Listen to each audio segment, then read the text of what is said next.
What's up guys, Fall3nWarrior here with a brand new video. Today I present to you the second episode in my Tactics and Strategy series for Overwatch.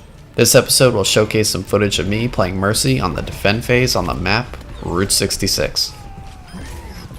Just like my previous video which covered Symmetra, I will be walking you through my strategy and the tactics that I use in order to defend the first capture point.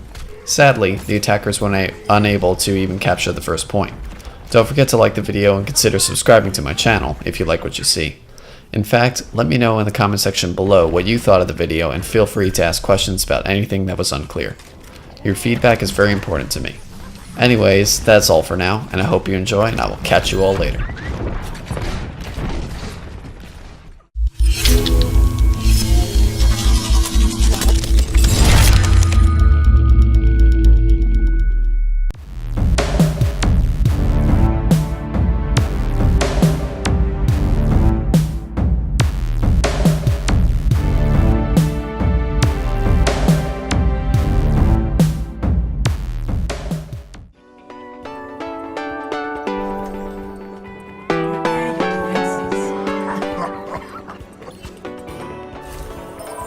Unlike my last video, instead of filling a hole in our team composition, I decided that I wanted to play Mercy right at the beginning.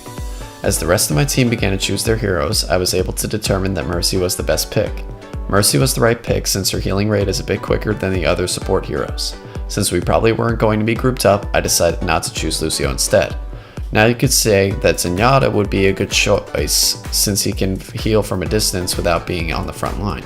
However, I felt that Zenyatta was not the right pick, as he is typically a better choice against a very tanky team, and I knew that the attackers wouldn't all be tanks because they needed the damage and movement in order to try and break our defenses.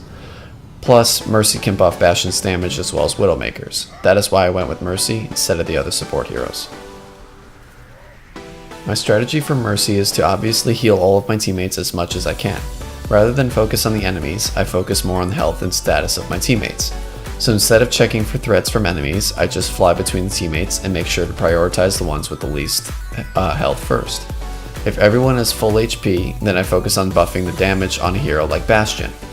When it comes to avoiding damage, I just make sure to stay behind cover when helping my teammates.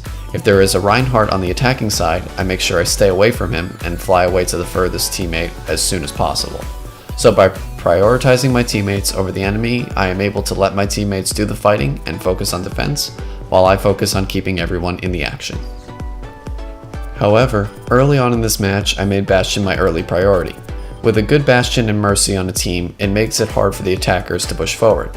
So initially, rather than healing Roadhog and breaking my cover, I decided to buff Bastion and heal him if he needed it, all while staying under cover within the broken container on the right side. After the Bastion died, I then began to use my normal strategy, which I just went over. I started healing my team and focused on keeping them combat effective.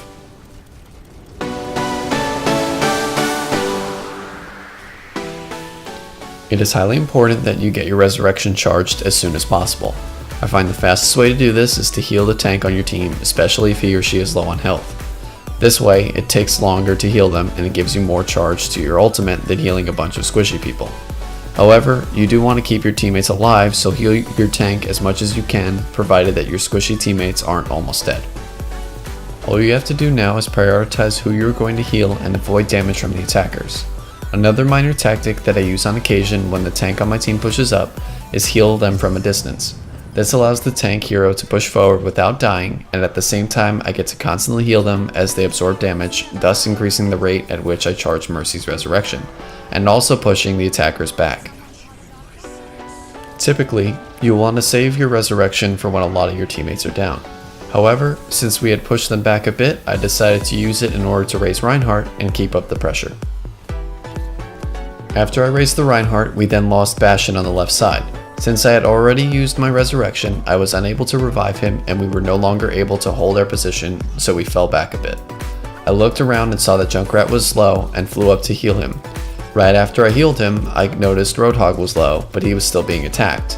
Unfortunately, he died and there was nothing I could do to save him. Shortly after Roadhog went down, we began to lose our defenses. Almost everyone on the team had just respawned and was running back to defend, leaving nobody to help stop the payload except me and Reaper. Since Reaper was on the other side of the enemies, I decided to whip out my pistol and try and do some damage and contest the point.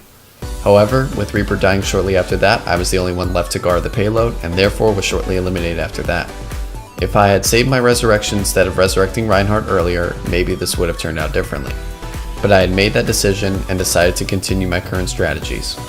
The attackers capitalized on this moment and were able to push the payload up the hill and around the corner.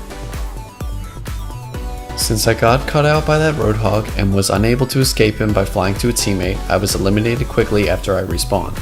This allowed the attackers to push even further as I was not there to heal and support my team.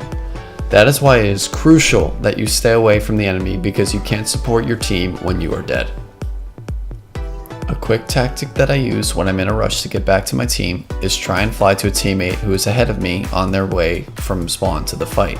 Try to maximize the distance that you travel when using this tactic. After finally managing to return to the fight, I decided to resurrect the Bastion who just died. I decided to raise him because the enemy team was not pushing at the time and it would be a good time for him to set up in a good place to stop the attackers from moving any closer. After raising him, I decided to boost his damage since all of my teammates seemed to be in good shape HP wise. I noticed the enemy Genji tried to sneak around and assassinate a couple of us. Luckily I was able to avoid his damage and heal Roadhog at the same time. This resulted in the Genji being eliminated and prevented any sort of casualties on my team before the final push by the attackers. Shortly after that, Roadhog and Reinhardt decided to push up on the enemy Roadhog who was trying to flank us using the tunnel. I decided to heal the Reinhardt so that he could stay alive and keep his shield up while our Roadhog shot their Roadhog from safety. In the middle of the fight, the enemy Roadhog used his ultimate and we were knocked back. I avoided the damage and healed Roadhog, preventing him from being eliminated. After this, he returned fire with his ultimate. Unfortunately, I was killed by Reinhardt shortly after. However, using the tactic I mentioned earlier, I flew to the furthest allied hero and was able to get back in the fight quickly. After returning to the fight, I noticed that I had resurrection charged. I knew that I needed to save this as there was only a minute left to the match. I saw that our Roadhog had gone down behind the enemy team. Since Reinhardt seemed low, I decided to use my ult on Roadhog, who was behind the attackers at the time. In the end, this paid off and Roadhog was able to do enough damage with his ultimate to weaken and push the enemy team away from the payload. And with the help of the rest of my team, we wiped out the rest and won the match, since there was nobody on the attacking team to contest the payload.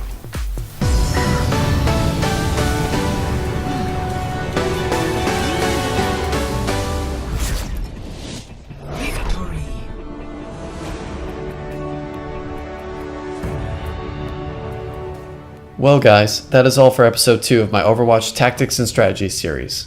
I hope that you learned something new today and are able to improve your game as Mercy going forward.